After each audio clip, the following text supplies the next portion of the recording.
News असां share करे आहियूं। भिरिया रोड वेझो ब्रोही बिरादरी जे ॿिनि धुरियुनि में झेड़ो थियो आहे।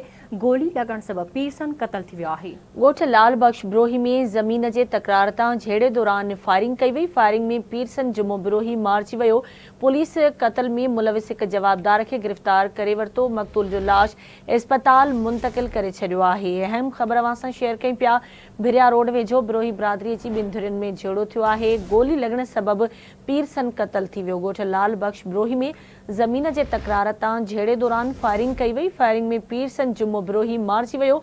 पुलिस क़त्ल में मुलविस हिक जवाबदार खे गिरफ़्तार करे मक़तूल जो लाश अस्पताल मुंतक़िल करे छॾियो। भिरिया रोड वेझो ब्रोही बिरादरी जे ॿिनि धुरियुनि में झेड़ो थियो आहे। गोली लॻण सबबि पीरसन क़तल थी वियो। ॻोठ लाल बख्श ब्रोहीअ में ज़मीन जे तकरार तां झेड़े दौरान फायरिंग में पीरसन जुमो ब्रोही मारिजी वियो। पुलिस क़त्ल में मुलविस हिक जवाबदार खे गिरफ़्तार करे वरितो। मक़तूल जो लाश अस्पताल मुंतक़िल कयो वियो। भिरिया रोड वेझो ब्रोही बिरादरी जे ॿिनि धुरियुनि में झेड़ो थियो आहे। गोली लॻण सबबि पीरसन क़तल थी वियो। ॻोठ लाल बख्श ब्रोही में ज़मीन जे तकरार तां झेड़े दौरान फायरिंग में जुमो ब्रोही मारिजी वियो आहे। तफ़सील मालूम कंदासीं आवाज़ न्यूज़ रिपोर्टर मजीद कीरियो खां। जी मजीद, कहिड़ा तफ़सील आहिनि इन हवाले सां आगाह कजो।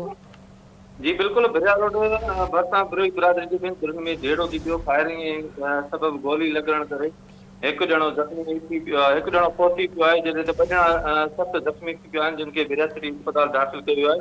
ॻोठ लाल बख्श ब्रोही में ज़मीन जे तकरार तां ब्रोही बिरादरी ॿिनि धुरियुनि में झेड़ो थी पियो। फायरिंग सबबि गोली लॻण करे पीरसन जुमो ब्रोही क़तल थी वियो, जॾहिं त टे ॼणा साईं ॾिनो ब्रोही ऐं सलेमान ब्रोही समेत हिकु ॼणो ॿियो जेको आहे ज़ख़्मी थी पियो। भिराड़ पुलिस वाक़े वारे हंधि पहुची वधीक खून रेज़ीअ खे रोकण जे लाइ क़तल थियल पीरसन ऐं ज़ख़्मियुनि खे सरकारी अस्पताल दाख़िल करायो वियो।